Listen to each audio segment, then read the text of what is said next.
Concluse le vacanze, per molte imprese in difficoltà economica è tempo di voltar pagina e di impegnarsi nel risanamento aziendale. Oggi la crisi si può prevenire e superare con gli strumenti previsti dalla normativa nazionale.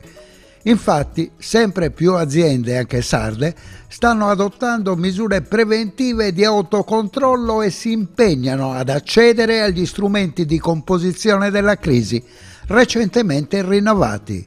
È quanto ha comunicato in questi giorni agli associati Confartigianato Imprese Sardegna in vista del ritorno alla piena attività in settembre. Secondo le rilevazioni di Unioncamere relative al primo semestre 2025 aggiornate al 1 luglio e la rielaborazione dei dati dell'Ufficio Studi della Confederazione, nell'isola, tra i tanti strumenti disponibili, le istanze d'accesso alla composizione negoziata presentate sono state 46. Di queste il 37% si sono chiuse con esito positivo, mentre le altre risultano ancora in gestione. Sul totale di quelle chiuse positivamente, 7 si sono concluse con l'accordo sottoscritto dal debitore, dai creditori e dall'esperto, 2 con un contratto con i creditori con continuità aziendale e 1 con altre procedure di regolazione della crisi. In Sardegna sono in attività 71 esperti in conciliazione.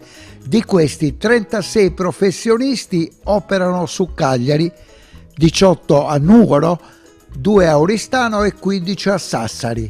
La stragrande maggioranza di questi professionisti specializzati è rappresentata dai commercialisti, 78,8%, seguita dagli avvocati, 19,9%. Il ricorso agli strumenti per il risanamento delle imprese in difficoltà sta crescendo anche nella nostra regione, afferma Giacomo Meloni, presidente di Confartigianato Imprese Sardegna. Questo è un fatto positivo perché consentirà a tante aziende oggi in difficoltà di restare operative una volta riequilibrata la propria posizione. Gli strumenti funzionano e stanno dando risultati, ha aggiunto, ma i dati ci dicono che sono le piccole imprese quelle che vanno supportate maggiormente affinché approdino alla procedura senza indugio, non appena si presentano situazioni di difficoltà. Sempre con riferimento allo strumento della composizione negoziata, i dati nazionali dicono che il tasso di successo definito dal rapporto tra istanze chiuse con esito favorevole totale delle istanze sia in crescita del 19% rispetto al passato.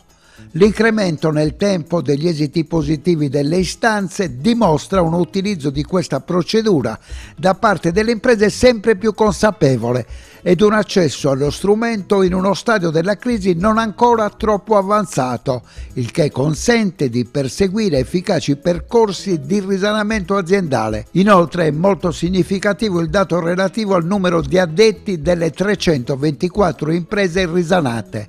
Sono aumentati a oltre 17.000 posti di lavoro salvaguardati grazie alla composizione negoziata, senza contare gli ulteriori effetti benefici generati sull'indotto. Tra gli altri strumenti maggiormente utilizzati dalle micro, piccole e medie imprese sono importanti anche la liquidazione giudiziale e il concordato semplificato.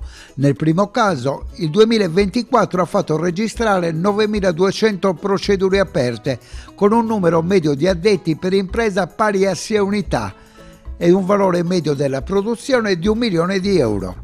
Le società di capitali rappresentano l'80% del totale. La maggior parte delle imprese ricorrenti si colloca nel settore merceologico, del commercio all'ingrosso e al dettaglio, 24,7%, delle costruzioni, 19,7%, e delle attività manifatturiere, 17,4%. Sia il valore medio degli addetti che quello della produzione, così come la forma giuridica, evidenziano che questa procedura riguarda imprese più fragili e meno strutturate, confermando ancora una volta la relazione diretta esistente tra solidità e dimensione aziendale. Nel secondo caso, nel corso del 2024, sono state presentate 85 istanze di concordato semplificato.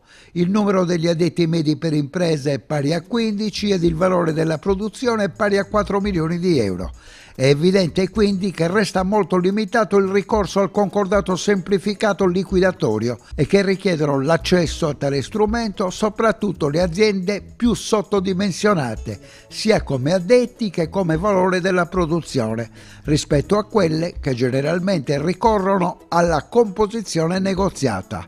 I momenti di difficoltà e di crisi che possono manifestarsi durante la vita dell'impresa è che è innanzitutto bene conoscere e riconoscere per tempo in modo da acquisire la consapevolezza degli strumenti normativi gestionali utili per affrontarla. Le buone pratiche gestionali vedono nella pianificazione e nella prevenzione quotidiana preziosi strumenti per limitare il più possibile il rischio di crisi.